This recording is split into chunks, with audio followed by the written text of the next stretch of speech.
Hello everyone, welcome back to SB Living. I'm SB and this is the place for slow, seasonal, and spiritual living where we celebrate food, faith, and family in the everyday. So in this video, I'm going to take you through a weekend where I'm making the things that my family needs every week.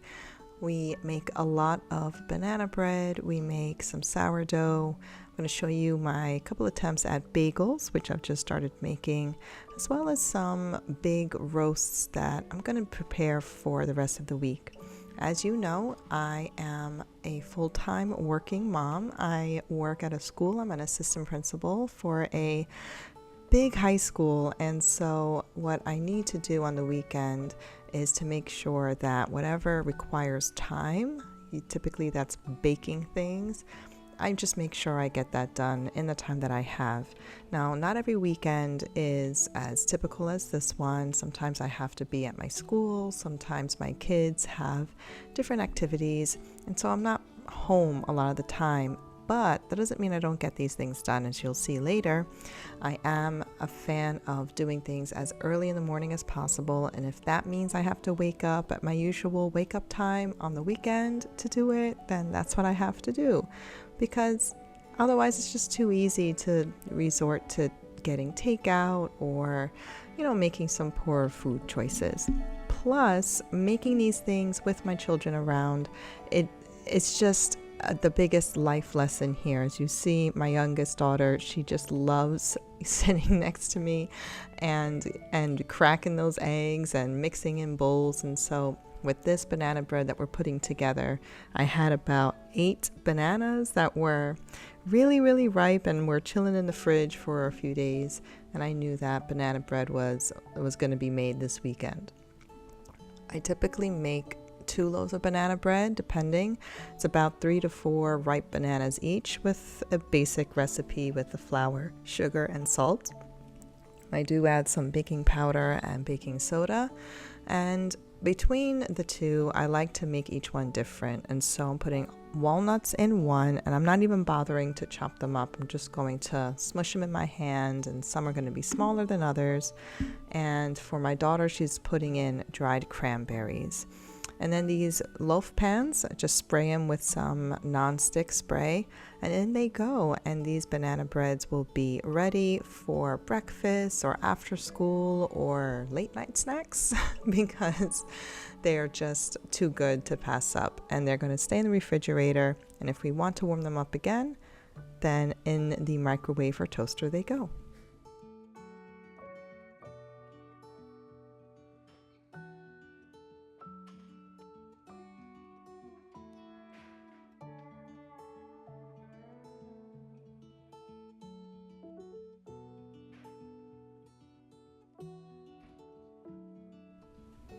I will say that on the weekends, the temptation of having fresh out of the oven treats is too good to pass up. And so even though these are made for the week, we will dig in and have a few slices here.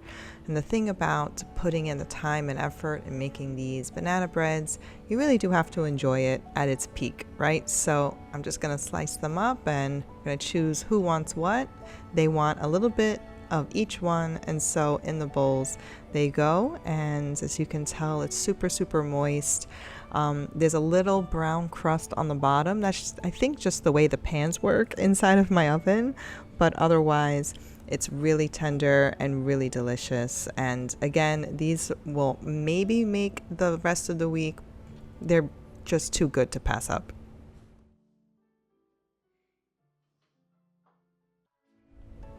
So for baking sourdough, I typically use an overnight method. You've seen these in a few of my videos before. The past 2 years, I use the same recipe. I believe that the sourdough recipe that I've since memorized has come from Feasting at Home. If you search it in Google, you'd be able to get the very popular overnight sourdough. This is called bulk fermentation. And for the bagel mixture that I'm putting together now, I like to use the Clever Carrot recipe method, which again, if you Google it, very time tested and very popular recipe. I love things that work itself overnight because it's less work for me and it works with my schedule. I usually feed my sourdough on Friday night, which is like the end of the week routine. I take it out of the refrigerator, I do feed it, get it activated, give another feeding Saturday morning, and on Saturday nights, this is my routine. So I get these really big bowls. I'm not sure where I found these bowls, but the bigger they are, the better. And I just follow those two recipes, one for the sourdough bread, which sometimes I make 1 or 2 loaves, and then one for the bagels. And once they're all done and ready, I just cover them with some plastic wrap and a damp towel just for that weight. And then they're ready for Sunday morning. The thing about this idea of bulk fermentation, it really appeals to me because, not all of us have that time or ability or sometimes even desire to balance all of the baking that you want to do with a very busy home life or working life or just your own life in general. Sometimes you're just not in the mood, and you really need to be in the mood for things to come out well.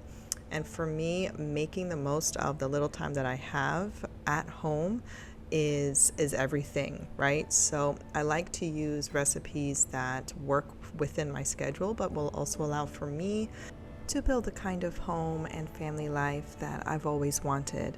You spend so much of your life with all of these dreams and these goals, and for me it was always to number one, to be able to have a career in order to support myself, which I know so many of you might be like, well, why? I mean, your channel's all about cooking and being home, and yes, I mean that's also the other side of the coin, if you will, but it is possible to have both. And I think as a modern but also very traditional woman at the same time, it's possible to do both. You just have to be really smart about your decisions.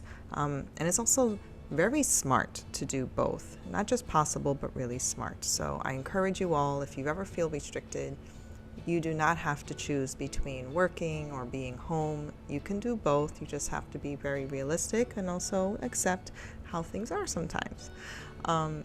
So what you see here is actually one of those things that sometimes I need to accept. I know that during soccer season, which is the fall and now the spring in my family, for my girls, we're a big soccer family, and that means lots of games and practices, which also means that our weekends are booked, which means in order for me to put a really delicious and healthy, nutritious dinner on the table for Sundays, and that could go into Mondays as well, I need to be up early. It looks nighttime right now, but it's about 5:30 in the morning on a Sunday, because I know I got to be out of the house by 10:30, 11 o'clock if we're going to make to church on time and then soccer games after. This is not necessarily a new wake-up time. I mean, it's the time I wake up to go to work anyway, so it's just a matter of making sure I get these things done. I am making a big but really simple pot roast. I bought the double pack of huge pot roasts from Costco, which means that one is for now, one is for a later time. And I'm just browning up the meat and I'm cutting up the onions, and it's just going to slow cook in the morning, so it's ready for when we come home later on tonight. And all we would do when we come home is to cook the vegetables and whatever other sides or rice or pasta. I don't know what we're going to do yet at this point, but the roast will be done and it will be slow cooked just the way it was meant to be. So with this, I'm doing a really, really good browning. And while that's resting, the onion is going to go straight into the brown bits that are in the pot here. I am going to put in some wine. I am going to put in some oregano and other herbs. And let me tell you, I mean, people say waking up to, breakfast smell or aroma in the morning is really good, but pot roast, it's a pretty good aroma. And it's really interesting how it's wafting through the house before everybody wakes up, right? I do like to use just layers of flavors here. It's tomato paste, it's red wine, it's Worcestershire sauce, some bay leaves, And it's just that very savory type of roast that I'm sure you've all made at one point before. So in the meat, there you go. And then they're going to go in the oven while I get to work on the bread and the bagels and the pancakes and all the things that are going to be on the Sunday breakfast table in the morning.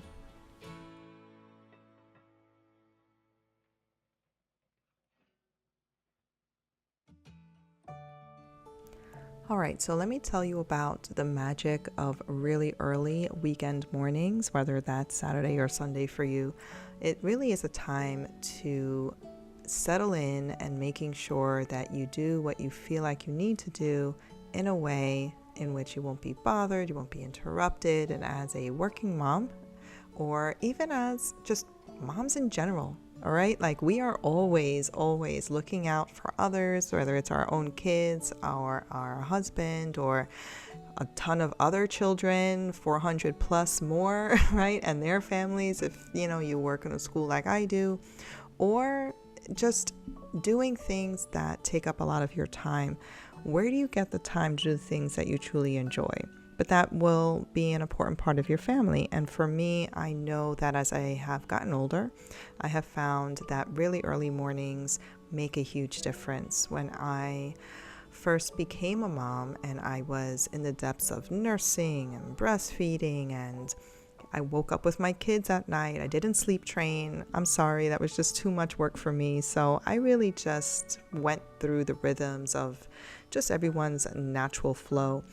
Early mornings just became really sacred for me, not just so that I can get these things done here. Like you see, I'm getting my bagels all cut up and rolled up, but it is a time where I can be with my own thoughts, and whether that is listening to a podcast or getting some prayers in or just meditating on the things that I don't really have other time to think about while I'm baking or cooking or preparing for the week.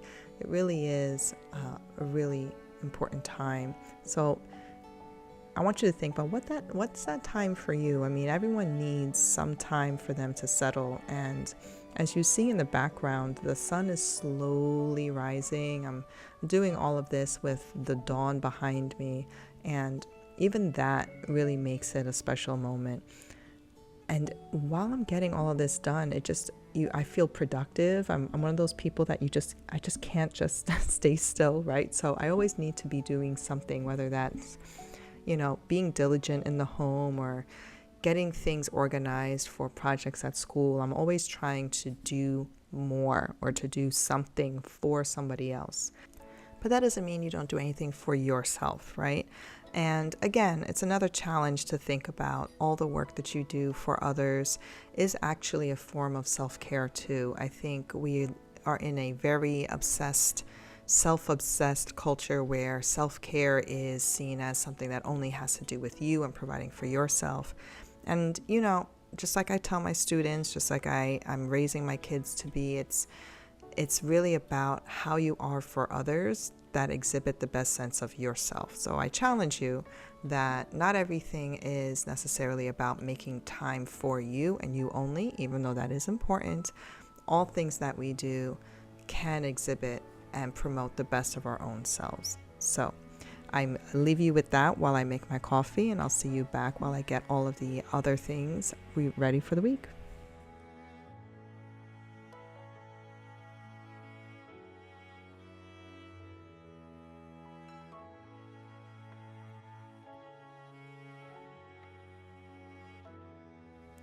So with all of the sourdough starter that I prepare with all the feedings leading up to this moment, I will always have enough for some pancakes. And Sunday morning pancakes are a ritual at this point. I don't think Sunday mornings are Sunday mornings without a full tray of pancakes. You might have different things in your family. We just settled on pancakes. And I think it's because we don't really have sweet treats throughout the week. We don't have, sweet breakfasts or anything that's syrupy. Usually it's, eggs or oatmeal or toast or things that my kids can make on their own, little bowl of cereal. So pancakes are just extra special. They're kind of like dessert in a way, right? So with the leftover starter that I have, it's just a batter that I need to make. And again, I believe this one is from the Clever Carrot. It can be prepared overnight, and I have found that that works well too, but getting it all done rather in the morning is just as good. So I'm just going to make sure I whip this up really nicely, and then once I get the pancakes done, that's usually when my kids are awake. And what better way to greet your children when they wake up than a full tray of their favorite pancakes, right? So it'll be done really shortly.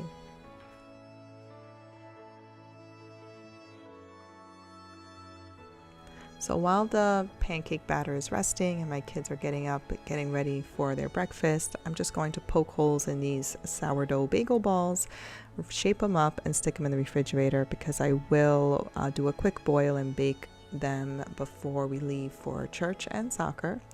And this just ensures that they don't necessarily rise too much, but that they do just settle and make sure that they're ready for when I need them. On the other hand, I am going to do some more stretching and folding for my sourdough loaf. I am going to proof it and make sure it gets really nice and sturdy in the banneton that I have for that.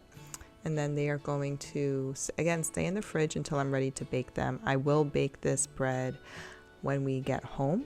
And so this is something that I'm going to just wrap up and stick in the back of my refrigerator until it's ready for me.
So with these pancakes, we usually serve fruit with them. I give my kids a choice of whatever fruit that they want.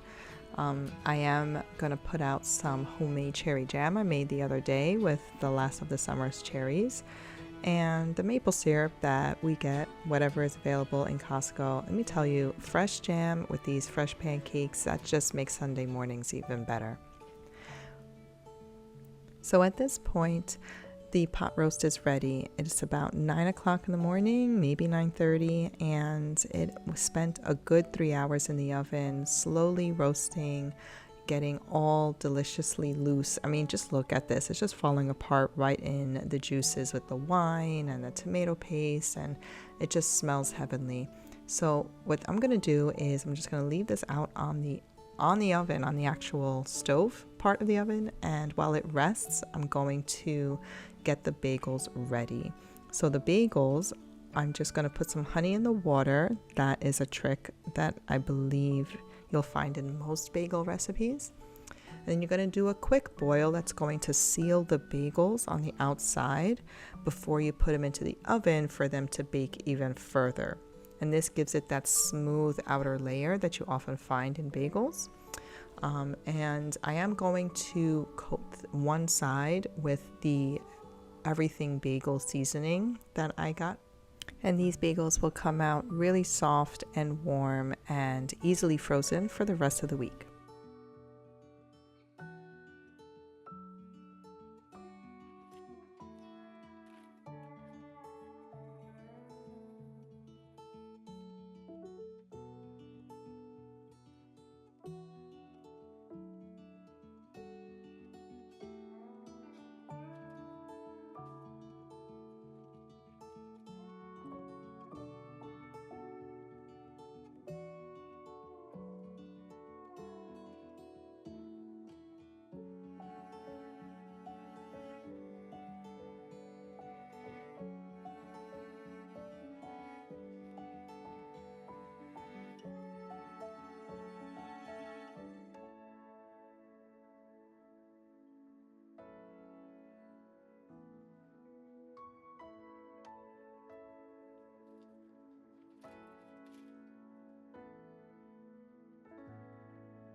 So again, after coming home at around 6 o'clock, after a really busy Sunday, when the bread goes in, it actually is one of the best ways to settle back into your home after a busy day by baking some bread. And this bread was just waiting for me. All I did was take it out of the refrigerator while I heated up my oven, and I'm just going to score it very simply. Don't really have to do anything crazy. For these oblong type loaves, I like to just do a few slashes on the top, and then it goes in the oven in its usual preparation, 450, and half an hour covered and half an hour not, and then that's the bread for the week. So again, I want to wish you a beautiful week ahead, and know that every single weekend is an opportunity to do something for yourself and for your family. And you don't have to spend all day, every day doing exactly this, right? These moments are special. Make them feel special, and you will thank yourself later for it. Have a wonderful week. Stay safe, and God bless.